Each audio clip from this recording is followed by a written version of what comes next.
பாம்பேயில் வெடிகுண்டு வெடித்ததில்ல, அந்த வெடிகுண்டு வெடித்ததில் பல பேரை கைது பண்ணாங்க.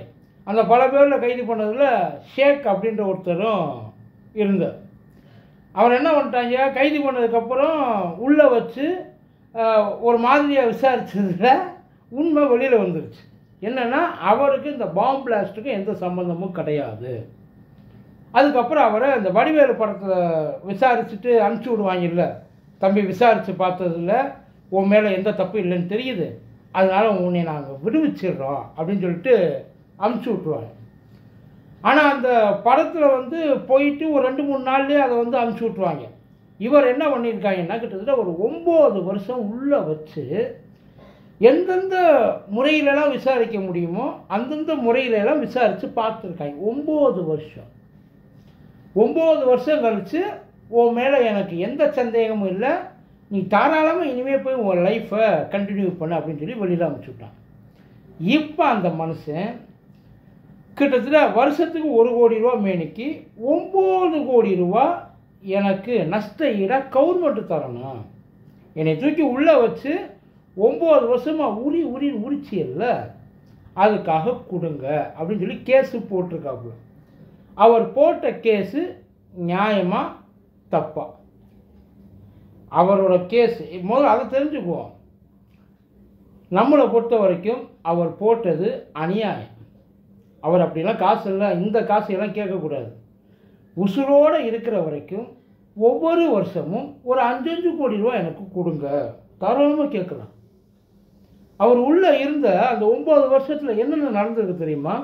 உள்ளுக்குள்ளே அவருக்கு நடந்தது வேற, உடல் ரீதியாகவும் மன ரீதியாகவும் பல டார்ச்சர்களை உள்ளுக்குள்ளே. ஏன்னா தப்பு பண்ணவே உள்ளே போய் உட்கார்ந்துருக்கப்போ அந்த அளவுக்கு பெருசாக எதுவும் ஃபீல் பண்ண மாட்டான். ஆனால் தப்பே பண்ணாதவன் உள்ளே போய் உட்கார்ந்துருக்கிறப்ப அதோட மன வலி ஒவ்வொரு நாளும் நினச்சிப்பாரு. அதுக்காக அவங்க என்னென்ன முறையில் அவருக்கு வந்து ட்ரீட்மெண்ட்டு கொடுத்துருப்பாங்க.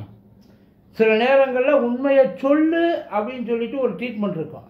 சில நேரத்தில் இதுதான் உண்மை, அதை நீ ஒத்துக்கன்னு சொல்லிட்டு ஒரு ட்ரீட்மெண்ட் இருக்கும்.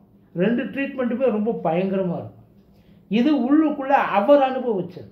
வெளியில் அவங்க அப்பா செத்துட்டார், அவங்க அம்மாவுக்கு வந்து மென்டலி டிஸ்டர்ப் ஆகிட்டாங்க, ஒய்ஃபு குழந்தை, அந்த குழந்தைய ஒய்ஃபு தன்னந்தனியாக எந்த ஒரு சப்போர்ட்டும் இல்லாமல் வளர்க்கணும்.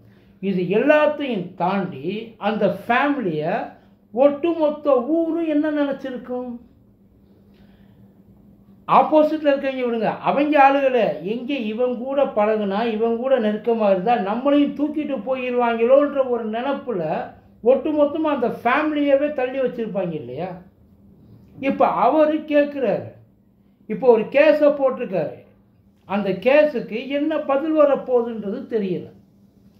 ஆனால் என்ன மாதிரியான பதில் வரணும் அப்படின்னு சொல்லிட்டு நீங்கள், ஏன்னா இது வெறும் இந்த கேஸ் இல்லை, பல கேஸுகளை தூக்கிட்டு போய் உள்ளே விசாரித்து அவங்ககிட்டேருந்து ஒன்று அவனும் ஒத்துக்க மாட்டான், நம்ம சொல்கிறதே அவன் ஒத்துக்க மாட்டான் அப்படின்ற மாதிரியெல்லாம் நிறையா கேஸு வெளியில் விட்டுருக்காங்க. இஷ்டத்துக்கு கேஸை ஃபைல் பண்ணிட்டு இவ்வளவு. ஏன் இந்த நம்ம ஊரில் ஸ்ரீமதி கள்ளக்குறிச்சி அந்த பிரச்சனை வந்துச்சு இல்லையா? அந்த கள்ளக்குறிச்சி பிரச்சனையில் கலவரத்தில் பல பேரை தூக்கி கொண்டு போய் உள்ளே வச்சாங்க. பல பேர் மேலே இன்னமும் அந்த கேஸு அப்படியே இருக்குது. அந்த கேஸை இது வரைக்கும் வித்ட்ரா பண்ணலை. பல பேர் எக்ஸாம் எழுதிட்டு வந்தவங்க, கவர்மெண்ட் எக்ஸாம் எழுதிட்டு வந்தவங்க, அந்த வழியாக கிராஸ் பண்ணி போனவங்கள அவங்கள பிடிச்சி உள்ளதுக்கு போட்டு இவங்கெல்லாம் அந்த கும்பலை சேர்ந்தவங்க தான் அப்படின்னு சொல்லி அவங்க மேலே கேஸை ஃபைல் பண்ணி அந்த கேஸை கூட இன்னும் லிஃப்ட் பண்ணாமல் இருக்குது. இன்னமும் இருக்குது, நிறையா கேஸ் இந்த மாதிரி இருக்குது. ஆனால் இந்த கேஸுன்றது ஆல் ஓவர் இந்தியா எல்லாருக்கும் தெரியும். எதுக்காக தூக்கி உள்ள 9 ஒரு மனுஷன் உண்மையா பொய்யா சம்பந்தப்பட்டிருக்கால இல்லையா, அவன் உண்மையிலே வந்து ஒன்றும் தெரியாதவனா இல்லை வந்து பிளான் பண்ணவனான்னு தெரிஞ்சுக்கிறதுக்கு 9 வருஷம் தேவையா சார்? 9 வருஷம் தேவையா? யோசிச்சு பாருங்களேன். அதைத்தான் எல்லாரும் இப்போ உட்காந்து ஆச்சரியமாக பார்த்துட்டு இருக்காங்க. உண்மையிலே இப்படிலாம் நடக்குமா? அந்த மனுஷன் இப்போ வெளியில் வந்து துணிஞ்சு கேஸை போட்டிருக்கான். அதில் அந்த அதிகாரிகளில் எவ்வளவு பேர் இருக்கிறாங்க, பதவியில் இருக்கிறாங்க, உயிரோடு இருக்கிறாங்க, அதை பற்றியெல்லாம் தெரியாது. ஆனால் அவன் இப்போ வெளியில் வந்து உட்கார்ந்து இருக்கிறதுல ஒரு கண்டுக்கலையே. தூக்கி 9 வருஷமாக உள்ள அந்த 9 வருஷ வாழ்க்கைக்கு வழி, அந்த 9 வருஷ வாழ்க்கைக்கு என்ன அர்த்தம்?